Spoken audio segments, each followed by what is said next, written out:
Hello, my name is Julien Lepiller, and it is a great pleasure to be presenting here. This talk is derived from a previous work with my co-authors Rosika Piscach, Martin Scheff, and Mark Santolucito, published in TAGAS earlier this year, and called Analyzing Infrastructure as Code to Prevent Intra-update Sniping Vulnerabilities.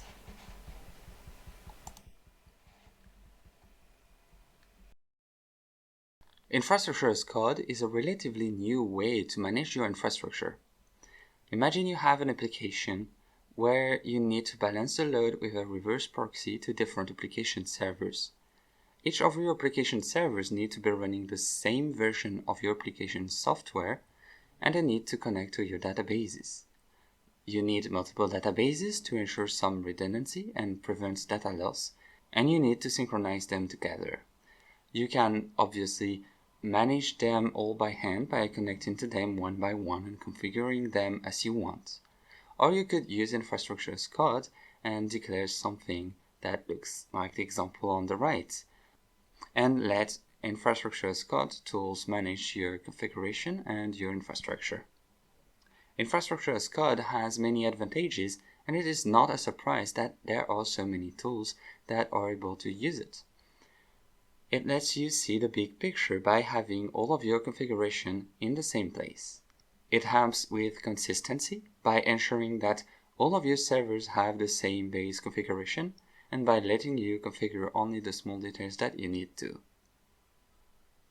You can use the usual tools that you use with code, such as version control. It lets you roll back to a previous infrastructure version, and it is a relatively static and declarative way to manage your configuration. However, we have found a new type of vulnerability called Sniping Vulnerability. To illustrate, let us take a simple example.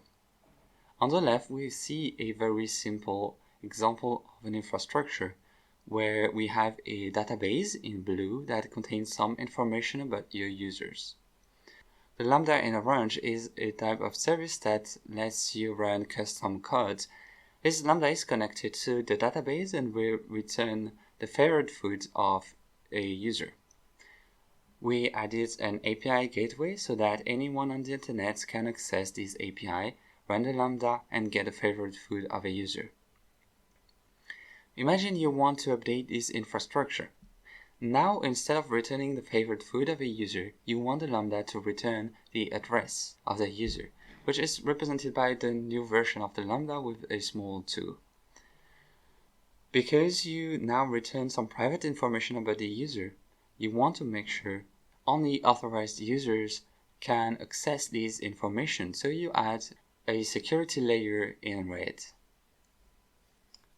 You might think that this is secure. Indeed, in the first infrastructure, you only return public information, while in the second infrastructure, you return private information only to authorized users.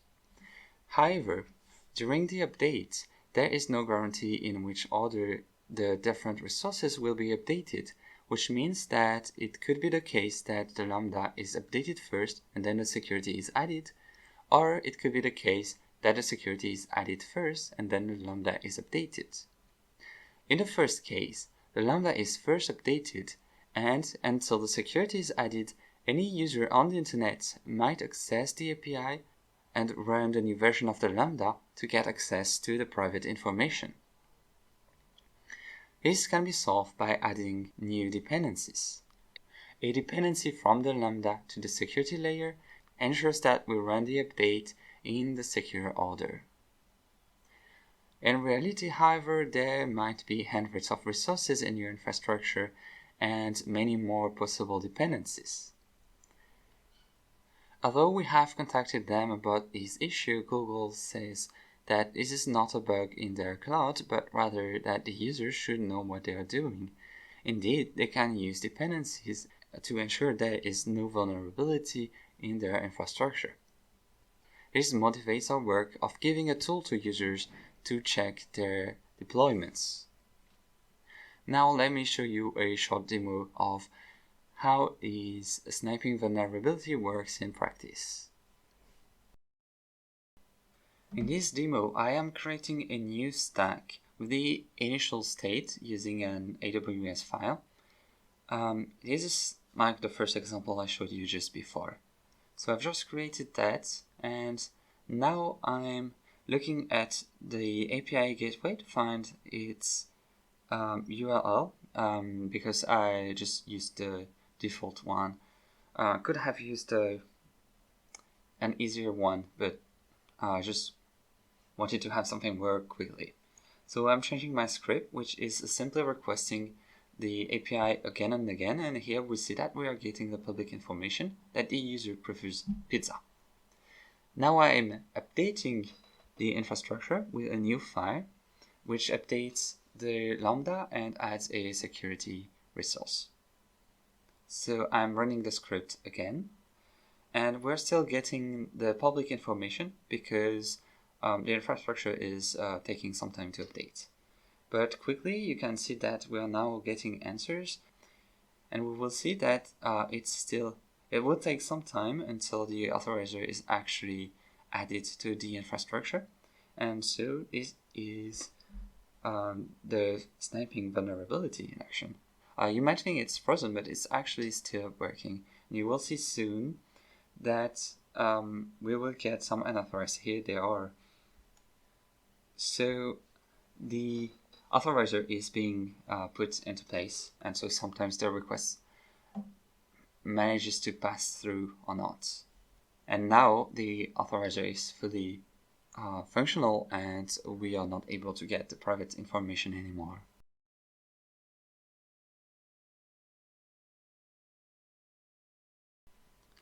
Now let me stress that this vulnerability is not specific to Amazon or AWS.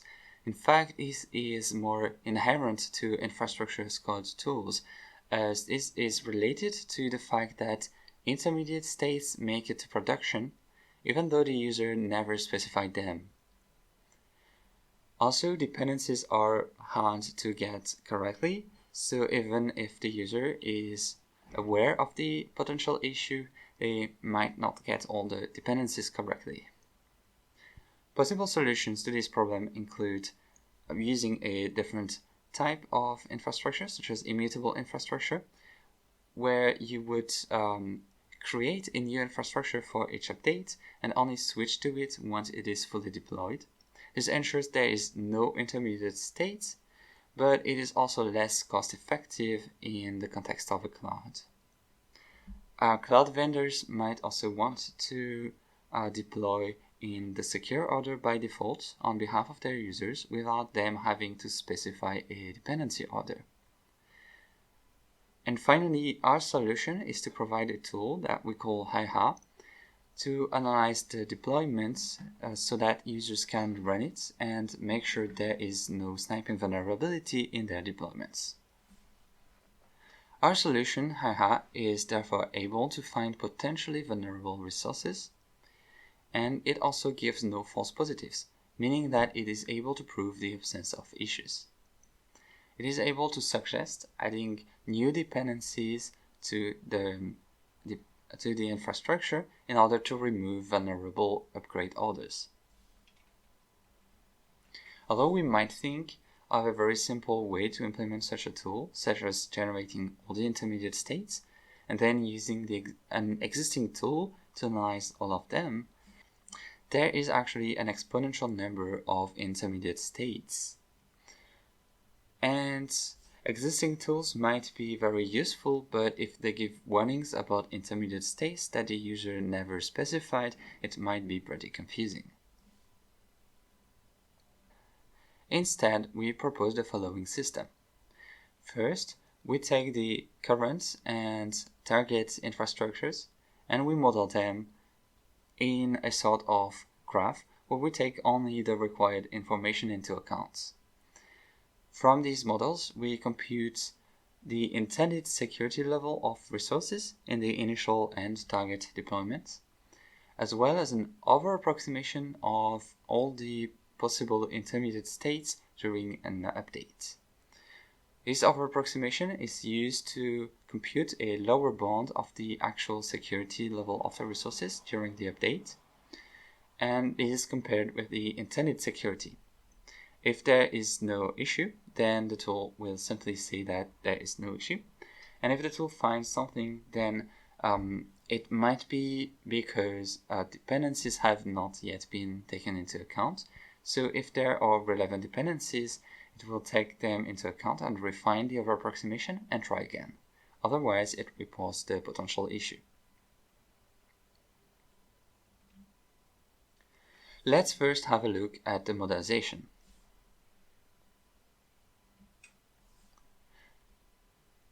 First, we need to understand what a configuration looks like. A configuration is simply a list of resources. Each resource corresponds to a service, a server, or some kind of resource in your infrastructure. Each resource has a unique identifier. It also has a type of resource, which specifies what it does. And it also has optional dependencies, which specifies in which order resources might be updated. It also has a set of properties that are specific to this type of resource and specifies how the resource behaves. Some of these properties are really special for us, and we call them references. Their role is to simply reference another resource in the infrastructure. It can be because this resource needs to send a message, or because it needs to protect them, or for whatever reason. In this example, it simply says that this database is part of a cluster. Now remember that this attack is related to network requests, so we need to model networking between resources. Security is also attached to requests in the network, and we need to find a way to deal with the many different types of resources and references. Let us take an example. In this example, we have 4 different resources on the left: the private lambda, the private get, an API, and an authorizer. On the right, we will show a graph that corresponds roughly to this model. So first, we need to deal with the type of resources. To do that, we use tags. We have 3 different types of tags. The private lambda actually has no tag. We can add it to the graph on the right with nothing else. The private get has the public tag, meaning that it can be accessed from the web. So we can add it to the graph on the right with an edge from the web. The API is a collection, meaning that its properties are shared with the resources that are part of that collection. The authorizer is a security resource, and we do not add it yet to the graph. Now we can deal with the different types of references. First, the private get has a network reference. This is a generic type of reference, and this is saying that these private gets can send requests to the private lambda. So we can add an edge from the private get to the private lambda. Then there is a reference that says that this private get is part of the API collection. This does not affect the graph yet. Finally, the authorizer has the last generic type of reference, which is the protect reference. This is saying that the authorizer is protecting the API. Because the API is a collection and the private get is part of the API, this means that the authorizer is protecting the private get. Protecting in this sense means that the authorizer is protecting any requests that arrive at the API or the private get. So we add it to the graph between the web and the private get. Now that we have seen how to model a single infrastructure, we need to compute the security level of its resources.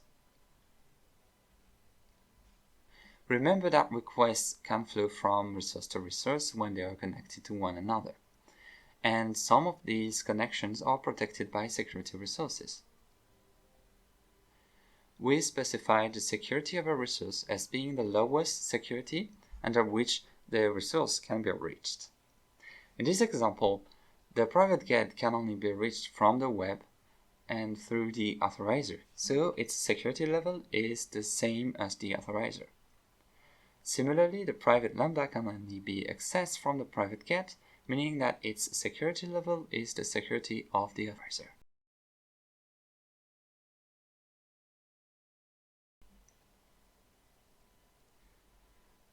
Now that we have seen all we can do with a single infrastructure, let us talk about the intermediate states and how an infrastructure transitions from the initial state to the target state.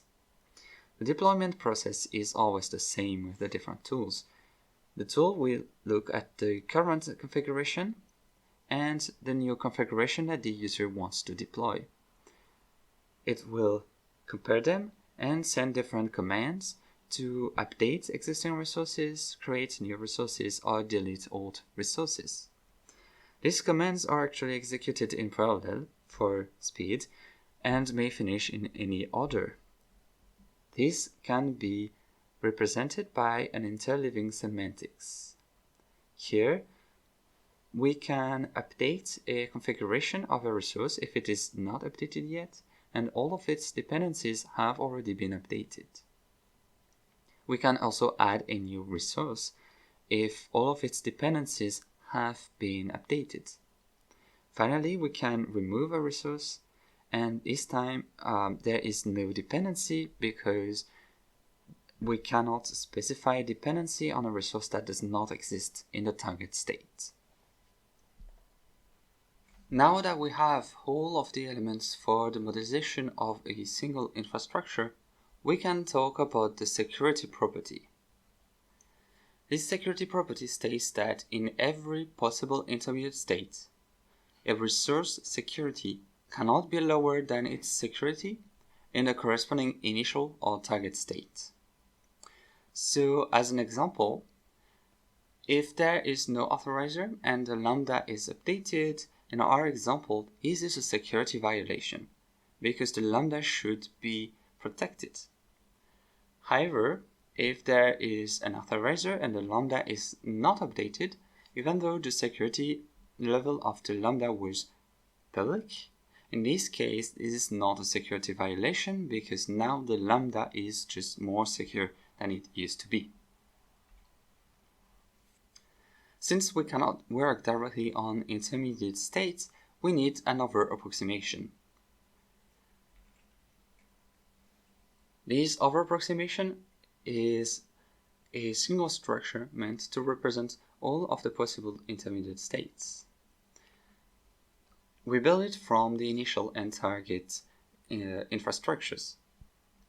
In this example, we have a lambda on both sides, a get and an API, and we have added an authorizer. I show in blue the parts that have changed in the infrastructure, the lambda and the authorizer. So when we look at the lambda, we see that we have two different versions, so we need to represent them both in the upgrade state so that we can represent what happens in the updated and the not updated versions. The get is the same in both cases, and it has a network reference to the lambda. Note that the get on the left has a reference to the lambda, but in some cases, when the get is not updated yet, the lambda might or might not be updated. So this means it is a connection either to the updated lambda or to the lambda that has not been updated yet. So we need both. And it is the same for the get on the right, actually. Then the lambda is, the collection is the same, and the authorizer is added. So we might think that we need to add the authorizer to the connection from the web to the get. But this is actually not correct because the authorizer might not always exist in the intermediate states. So instead, this connection is not always protected, so we have no authorizer there. To summarize, any version of a resource might be present in an intermediate state, so we need to represent them both in the upgrade state. A security resource might also be updated or not, so we need to use the lowest security level of both of them. Then we can check the security in this upgrade state in exactly the same way we did for a single infrastructure. In this example, the GET is accessible from the web with no authorizer, so it is accessible to anyone, and the same is true for the initial and the target lambda. Then we can compare these security levels with the initial and target states. In the initial state, the initial lambda did not have any authorizer, and it does not have any here either, so there is no security violation there. However, in the target state, the target lambda did have a security level, and it does not have any in the upgrade state, so it is a violation and the tool is able to report that. This over-approximation is sound, meaning that we can actually detect all of the sniping issues. The last part of the tool is to refine on dependencies if the tool finds some violation. Because we did not take into account dependencies, there might be some false positives. Now, if you think about it, when you have two resources, such as an authorizer and a lambda, there are actually four possibilities in intermediate states. Either the authorizer is updated or not, and either the lambda is updated or not. And if there is a dependency from the lambda to the authorizer, one of these possibilities is actually not possible. And this might be the only case where a violation occurs. So we need to eliminate it. We can see in this example where the lambda depends on the authorizer that we have a violation, but if we actually look at the different cases, we see that in the three possible cases there is no violation of the security property, and the violation only occurs in the impossible case. So we can refine by eliminating this case and try again. Finally, we have evaluated our tool on 36 different files coming from public repositories on GitHub, which totalize almost 1,000 different versions. Haya is able to run under 1 second for each of them, which makes it suitable for integration, for instance, running it before deploying something in AWS, or in user pipelines such as in a continuous integration system. So in this talk, we have seen a new type of vulnerability called Intra-update Sniping Vulnerabilities, and we have shown a new type of model for infrastructure as code that explains how the infrastructure works and how the updates are performed. We have developed a static analysis of updates and a tool that is able to suggest constraints in order to avoid vulnerable intermediate states. Our tool, Haya, is available at the following address. Thank you for your attention.